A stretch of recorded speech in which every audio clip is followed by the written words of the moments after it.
Content warning. The stories and themes shared throughout this podcast may contain themes that can be distressing for you. If needed, please pause and do what you need to do to take care of yourself. If needed, please reach out to a mental health professional for support. Welcome back to another episode of Resilient AF with Blair and Alana. Hold the Alana, but welcome the Simone Lovell. And what I love is that Simone and I have been on a journey together. And today's conversation, I'm actually part of her journey when she's a huge part of my journey. And we've developed a really beautiful friendship. And so Simone, she's a mama, food coach, mentor.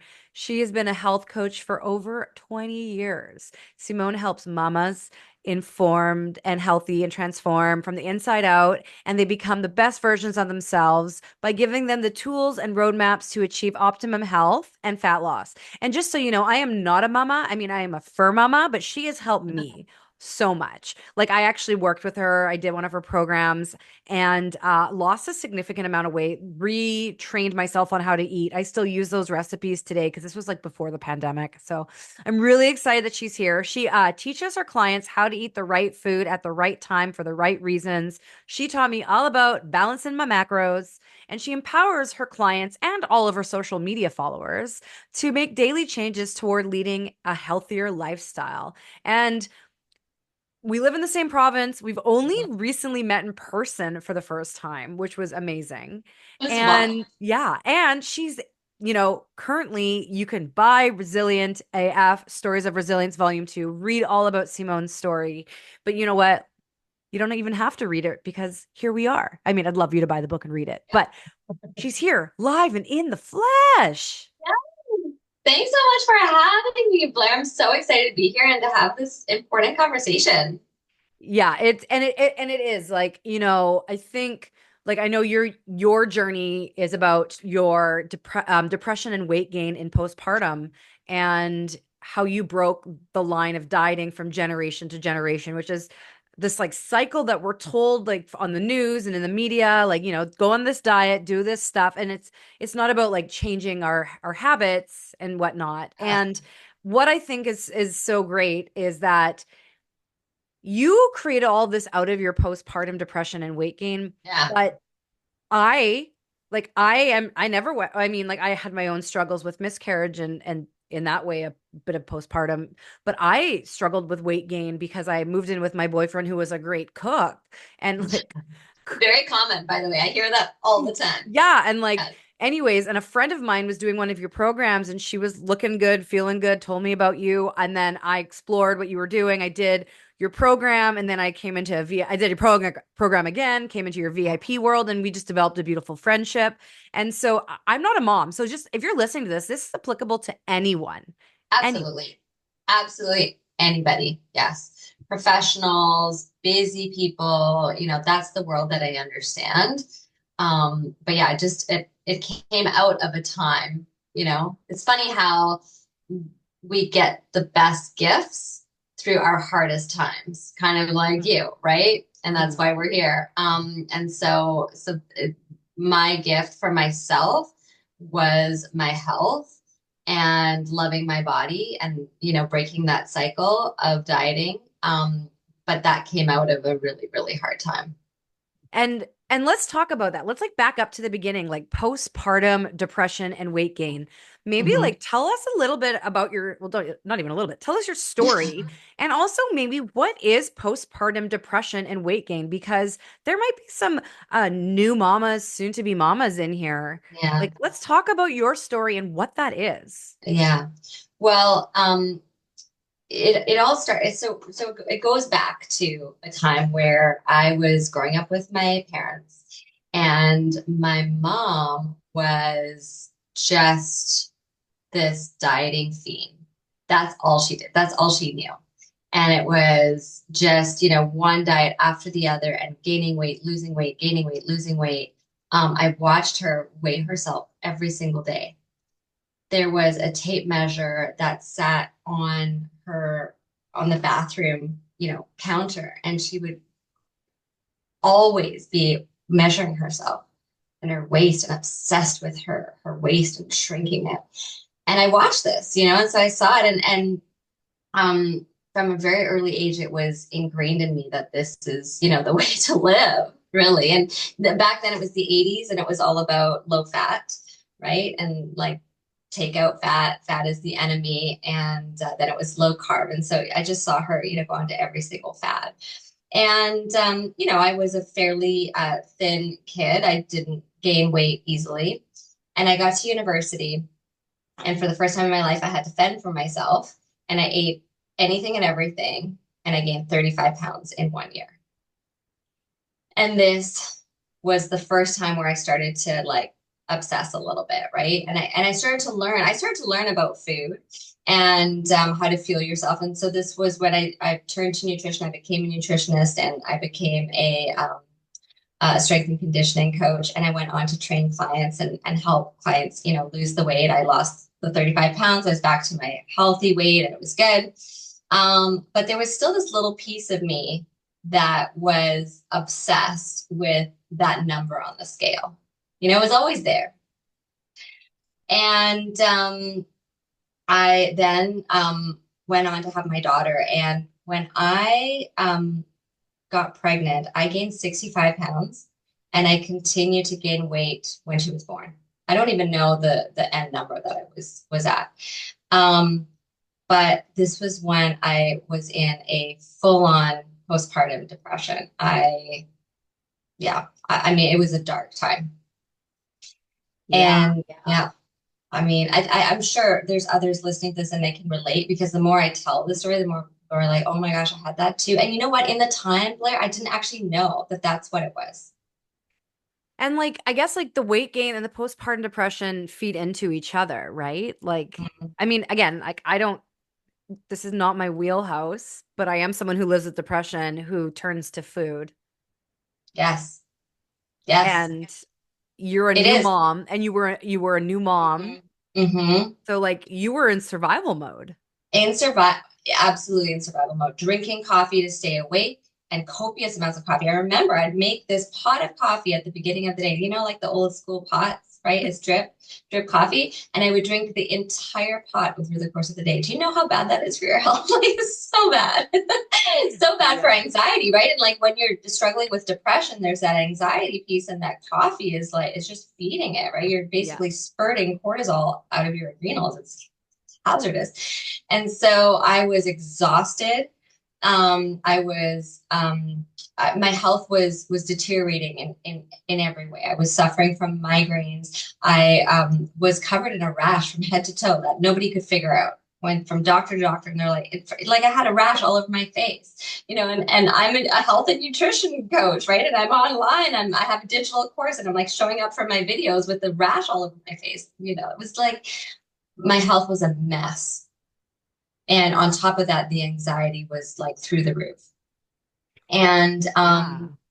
I didn't, again, like I actually didn't know that what I was struggling with was postpartum. I only figured that out years later when I was out of it, right? Because sometimes when you're in it, again, you're in survival mode, you don't even know what you're dealing with. Mhm. But there were days where I would wake up in the morning and I felt like I needed to go right back to bed.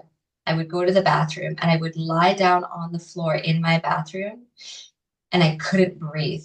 My anxiety was so high that I had to lie down on the cold floor and just try and breathe to stand up again. It was bad. And how did you pull yourself off that bathroom floor? How did you finally, I guess, get the energy or the what you needed to make those changes? Like what was that straw that broke that camel's back and like what did you do? Because Yes. I just want to reiterate, like you are a health and wellness Yes. expert and this was something Yes. you were struggling with. So, Yes. like, people who are experts aren't immune to Oh, navigating the same challenges that they help you get out of. you hit the nail on the head, which actually made it worse because I kept, like telling myself, "Come on, Simone, like you know better, right?" Yeah. And here I was drinking the coffee, and I forgot to mention also the minimum 2 glasses of wine every single night, right? Just to cope. And then the chocolate on top of that. Every single day, I'd put my daughter in the stroller or I'd jump in the car if it was raining too hard, and I would drive to Safeway and I would get the cheapest chocolate bar. Love Mm-hmm. Snickers. That was my thing. I'd have to have a chocolate bar every single day, at least one chocolate bar. And then it would just, I'd get home and it would be like a free for all, and I would go into the baking, and it was another level. And and there's actually science behind this. When you are depressed, that chocolate in particular, it provides a dopamine hit. So your body actually physiologically knows that you're going to get a dopamine hit, which is the same thing. It's like a drug, right? It's going to make you feel good. So that's why we turn to the chocolate, or we turn to the sugar, or we turn to the sweets. And so I was turning to that over and over again. And it just, again, my health was like fully falling apart because of the way I was fueling my body. So you asked, like, how did I get out of it? Well, I hit rock bottom, basically. And I think this is, for a lot of people, when I talk to them, much like you, like, how do you get out of this? It's like, you have to sometimes like hit rock bottom to realize that things are really bad. And I started to notice every part of my life was falling apart. I wasn't a great mom, because I was falling apart. I wasn't a great partner to my husband at the time. And I wasn't a good friend. I wasn't a good daughter, like, all the things. And I started to notice all these other pieces of my life falling apart. And the day when it really hit home, there's a few breakthrough moments, but the biggest one was when I've told this story before to some of my clients. It was my daughter's birthday. She was in a preschool, and she wanted cupcakes for her friends. So there were 12 kids in the class, so I baked 12 cupcakes. And the day after was when she was going to take these cupcakes in for her friends. And I ate every single cupcake the night before she got to even take them into school with icing and everything. They're like big, big cupcakes.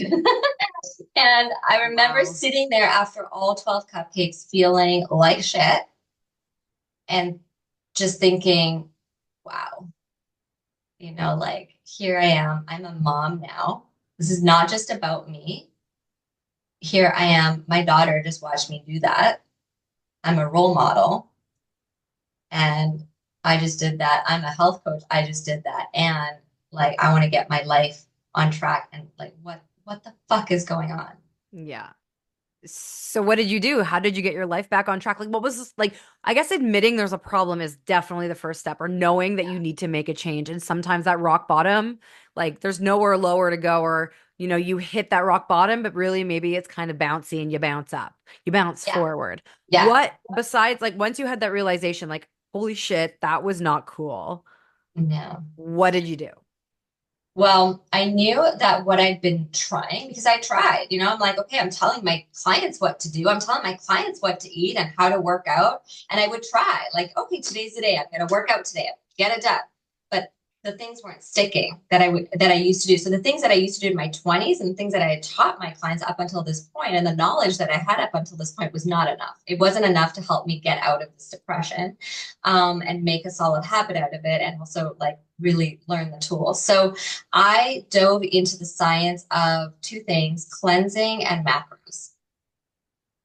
And this was when everything changed for me.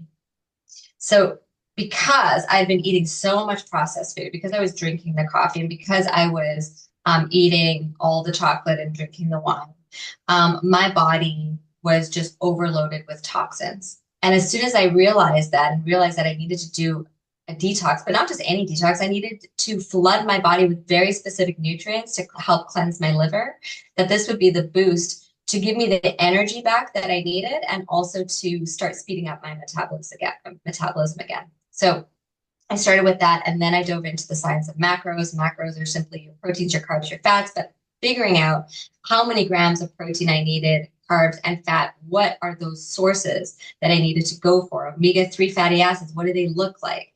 What are the exact nutrients that I need to get my health back on track? And as soon as I learned the stuff, it was like a major breakthrough, and it became very easy. So within just a few months, about 6 months, I was able to lose all that weight. I've kept it off since then.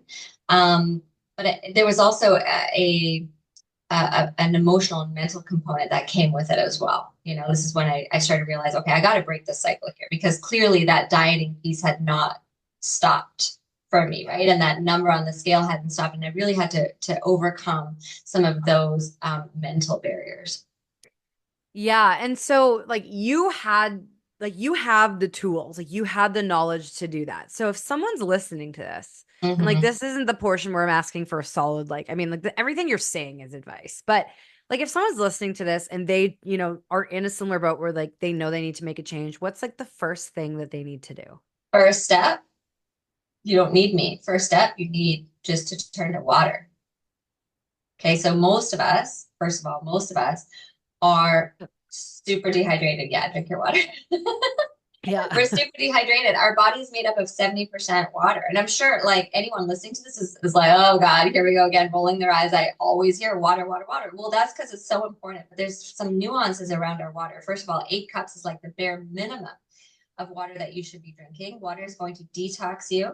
So this is like the best way to detox. It's also going to hydrate your cells, right? Every single cell is now going to be hydrated. When your cells are hydrated, your organs can function properly. Here's another amazing fact about water that a lot of people don't know is that the thirst receptor in your brain is so weak that it's often confused for hunger. Hmm. So this is why our cravings are so high for things like sugars. We're just dehydrated. So if you start drinking your water, you're naturally going to have less cravings, which is really exciting, right? Yeah. But it's going to give you that energy back too. And a lot of us are sluggish, we're not focused, we're not productive, and we're like super low energy because life is so hard and life is so stressful. But this is the first way to get your energy back so that you can start to meal prep, work out, and do all the things that a healthy lifestyle requires. Right. So I really feel like this is the first step. And you know what's so great about water, Blair? It's free. It doesn't take extra time. There's literally no excuse why we shouldn't be getting minimum of 8 cups of water per day. And by the way, that's minimum, minimum, minimum. For most of us, it's like upward of 16. Do you have like a water drinking like tip to keep you drinking more water? Like I Yeah, know that like when I have a straw, I drink more water. I know that yeah, when I'm at a restaurant, like I always get a glass of water with lemon. yeah. I I love that. generally like Okay, if I I'm out do. to eat, like well, I'm sober, so I don't drink, but like I don't really order mocktails, like unless it's like a special occasion. I always either have water or like fancy bubbly water, but like mostly always water with a lemon. And if I can, a Yeah, straw. At I home, I have love a cup that. with a straw. Some people get the cups with like the timelines. Yes. Okay, so my favorite hacks is first of all, a lot of people are like, I don't want to drink that much water because I'm going to run to the bathroom every 5 minutes, which is true because you're not adding salt to it. So you want to add a little bit of salt or a little bit of electrolytes, but I like salt. It's super easy, right? So I use Celtic sea salt, which is a very, very clean salt. You do just a dash of salt, and it's going Like to be a enough for you to absorb it. Yeah. And then you're not running to the bathroom every 5 minutes. So that will be motivating in itself, right? Mhm. The other hack is set a timer on your phone. Have a glass every single hour. Set a timer on your phone that goes off every single hour. Because I promise you that we all have the best intentions when it comes to these things, but we don't get it done because we're not proactive with habits, right? We're not making this a habit. How do you make it a habit? Well, you have to set reminders. So have maybe a post-it note that is everywhere. It's like on your water bottles, on your phone, it's above the toilet, and you're like seeing that post-it note throughout the day Mhm. to drink your water, set that timer, and then you'll have a way easier time getting it in. So I love that. So like something that most of us in most parts of the world can Yeah. do, and not, Yeah. I just want to acknowledge that like I do have some people in our community where I know that it's actually not that easy. Like in Ghana, where I Yeah. was in Ghana, like you had to buy water. And you have like if you drink out of the tap, like you get sick, even the locals. And you have Yeah. to drink, Yeah. you have to like I think it was like 1 cent or 10 cents for like a Yeah. bag of water. And then like my stomach wasn't even ready for that. I had to buy bottles. But like I do want to acknowledge there are some places that like We're so lucky, we we're are so so lucky. lucky. And Yeah. yeah, and like we, depends on where you are in the world, and how much access you have. But like, like for us in North America, like It'll be easy. it is Yeah. easy. It's easy, and so we don't need to overcomplicate it. So step one, like just drink more water. Like Yes. drink more water. Like, when was the last time you drank water? And I don't know, is this considered a hack? Like, I know sometimes, like, I drink tea.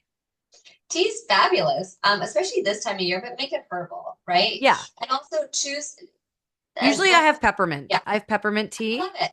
Yeah, Yeah. I love it. Choose an organic peppermint, ideally, right? Because when you're dealing with just regular teas, I want to be cognizant of the fact that they're often sprayed, right? And so there's toxins, or some teas they add sugar to them, right? Which is not helpful. So choose a good one, or you can make your own. It's very easy to dry your own leaves and make your own tea leaves. Yeah. So like I like peppermint tea, especially like Yeah. after I eat. So that's a good idea. Like maybe this summer I grow peppermint Yes, leaves yeah, and I then love that. yeah. Ah, So that's amazing. you know So what? Another oh, great little tea hack is ginger. And I love this time of year because you're also in a really cold place. If you struggle with circulation, you feel cold, you take ginger root that you buy in the store, right? Ginger root, and you just cut off a few pieces, throw it in some hot water. It tastes amazing. It's great for your gut. It will actually work to heal your gut. It's also cancer fighting, plus it's warm. It will keep you warm. If you're going skiing, it will help with your circulation. So it's a really nice hack this time of year. love it. I love Yeah. that. And Yeah, we're going so we're going to New York. I'm bringing ginger with me. I'm gonna have it in hot water. I Like, love it. I'm so scared it's gonna be freezing. Can you bring ginger across the border? Are Ooh, you gonna ginger tea. I'll bring a ginger oh, tea. Yeah, I'm gonna bring ginger tea ready made. That I can bring. Good I call. love that. So, I mean, so Simone, like her links are all in the show notes, Yeah. and she has like we didn't really even touch on hormones, but she does have a gift for those of us with hormones called the Hormone Smart Workout Guide. And it's a free gift for you to help balance your hormones. And that's a whole nother, I guess, like Beast. series is Yeah. hormones and like, us hormone havers. Do we Wow. do men have hormones?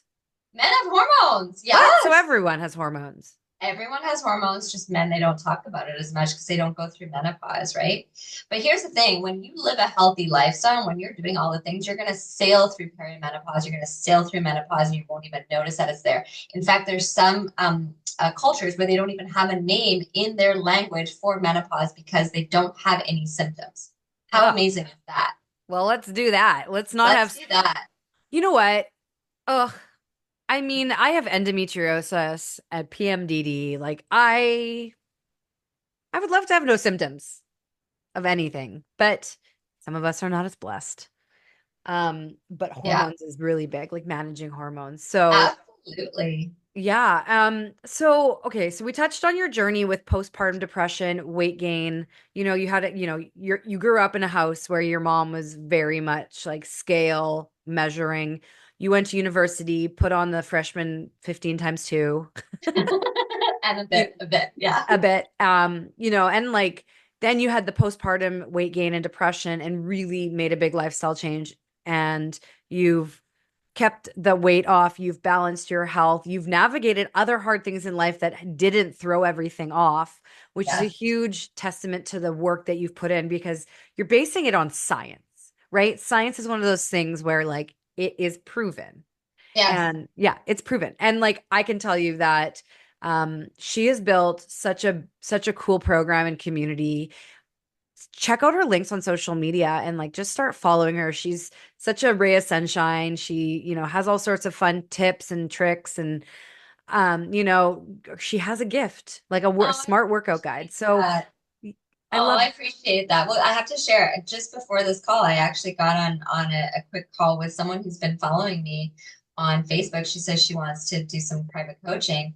And we got on a call and I said, how'd you find me? She goes, I don't know. I've just been following you for the last 6 months and I lost 60 pounds. ah, And she's just been doing so. All my free content is there. There's free recipes, there's free workouts. So, if you are looking, and besides that, she's elevated her health in a whole different way, right?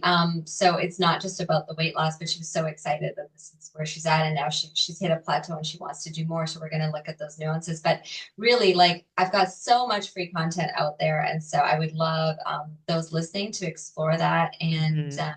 and start taking those steps to living a healthier Yeah. And lifestyle.